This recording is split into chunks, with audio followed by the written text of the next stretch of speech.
Yeah, I just want nine, and Billy, I just want to ask you guys a personal question.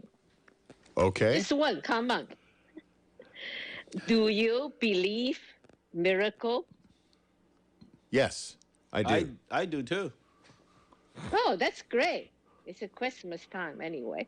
And yeah, wait, I do believe a miracle do happens, and doesn't matter where. Even in my the labor camp for 10 years, and I witnessed one miracle happen, and Christmas miracle. So I wanted to talk about that. Okay. Good time for it. Yeah, and before I leave Shanghai to the Yunnan province, and my neighbor, he is a surgeon, and somehow he was very lucky. He come from a good family. His father is a farmer, so during the Cultural Revolution, he became a head of that hospital. But he's a good guy, good doctor. So he lead a team and to Yunnan province and to give them some medicine and training the doctors over there. So about 4 months before I leave, and he just come back from there. So he told my mother, he said, over there is a very, very primitive, also this all kind of diseases like major, like malaria and the leprosy. So my mother was so scared. They said, "Wow, what's happened?" So he said, "Well, I heard that your daughter's going to go there." He said, "Maybe," he said, "I just let her and to enter our training program. Mostly it's like a first aid kind of thing for 3 months." So my mother said, "Oh, that's good. I still have a time, right?" So that's why I entered their training program for 3 months. So after arriving in the labor camp, so I volunteered myself. I said that, I got some training and first aid training. Maybe I can help the village and to that they have a little clinics and the lack of medicine, and they don't know what to do anything. And so I said maybe I can help. And at that time, they called the doctor, I mean, just the medical personnel, they called the barefoot doctor. Why is barefoot doctor? Means you still had to work barefoot, working in the rice field. And As the meanwhile, if they farmers. need you, yeah, farmers, they call barefoot doctor. So I want to earn to myself be a barefoot doctor. And they say, okay, we think about it. But up to this Communist Party officer to decide it. So they look at my background and they say, no, no, no, no, no, you cannot be, because you cannot be trusted, because your father is an enemy of the state and you come out of bad background. So you had to reform first. You had to do the harsh labor. We cannot let you to So be a basically they barefoot think you doctor. have to be re-educated first. Yeah, re-educate first, and then if I reform good, so I will becoming a barefoot doctor. So after 3 years, I think I worked very hard to feel, and somehow then one time they have the malaria all over the place. It's like a pandemic. So they really need people working in the clinic. So they accept me at that time. So that's good. And so I become a barefoot doctor. And that the communities, they have about 18 villages and different nationality. I mean, there's they call the minorities. In China, the big country, they have about 56 uh, nationality. We would say minorities. And so over there is a major, the three. One is Thai, one is Lafu, another one is Wa. And so in the clinic, we have four people work together. And me and then another guy, and also from our village and from Shanghai. And his mother is a doctor, so he learned something about injection or something. So, and they hire him too. And then another real doctor from county, and she's actually the white the nationality they call Wa, and they live in the mountain. And the reason they sent her down because her husband was accused as anti-revolutionary, and so she been punished, sent her to the village. And another guy, that's what I'm talking about, is from also the Wa village.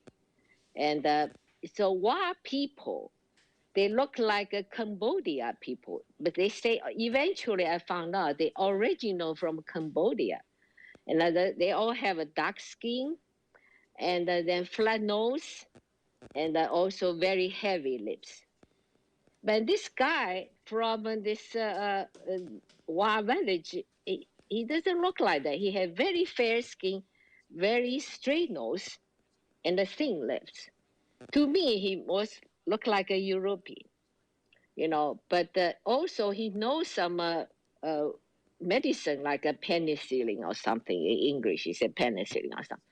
So I was always wondering about it, where this guy is from. And so I talked about the miracle one day, and this woman doctor and the guy from my village, my schoolmate, they went to the counting to get some medicine supply. They had to hitchhike and then walking and get those medicine back.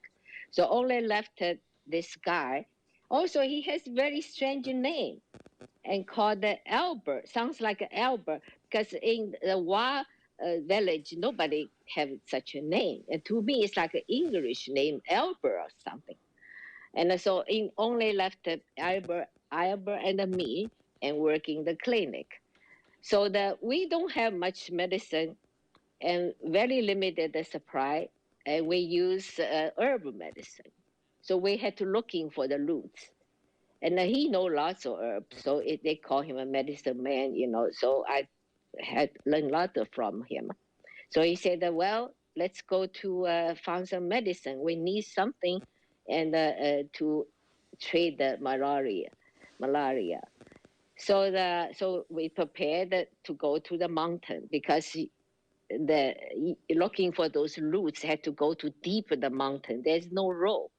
And he always, to find the road and make a road, actually make a path for me, because he is grow up there. Is I always say that he always told me, he said that we all barefoot. He said that my foot was like a monkey's foot.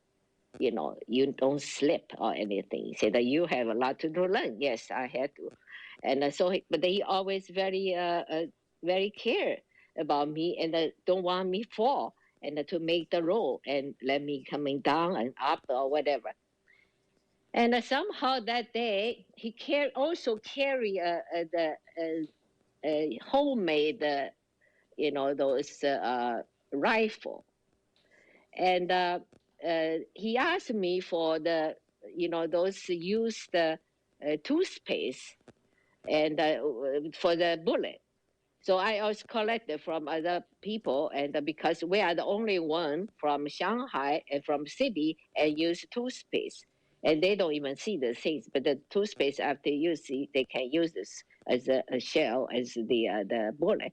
So I always collected for him. So he's very happy about that.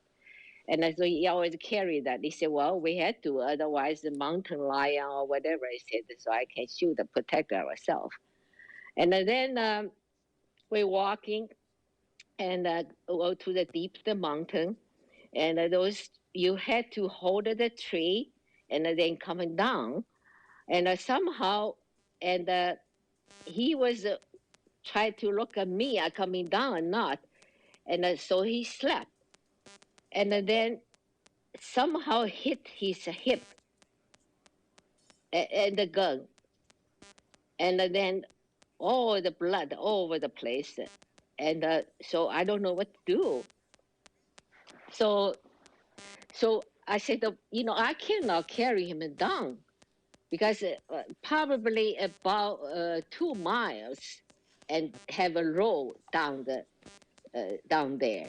and they have some truck or whatever. So I said I had to coming down to maybe to hitchhike a truck and take you to the hospital or clinic or the army base over there. Maybe they have some kind of medical help. And so I went down there and tried to get a truck or hitchhiker, but no car, no, nothing happened. So I don't know what to do. So at that time, I'm talking about that. I'm not a very religious person, but I'm a spiritual, very spiritual. I don't need anybody between, interpret between me and the God.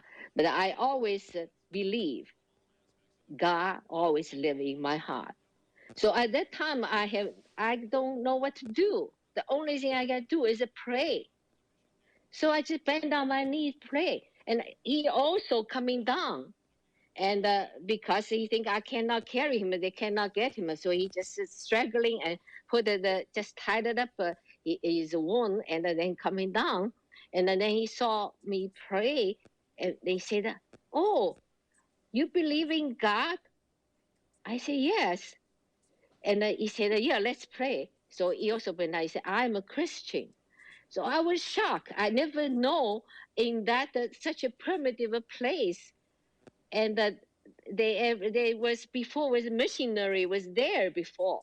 So and then but at that time I cannot ask him anything. So we just pray. And then for a while, I put my ear in the roll and I listen, and I know the truck is coming. And about 5 minutes later, a military truck coming, and they pick us up. So, and then after that, he told me about the story about the missionary, and then his personal story. So that will be next week. I will continue.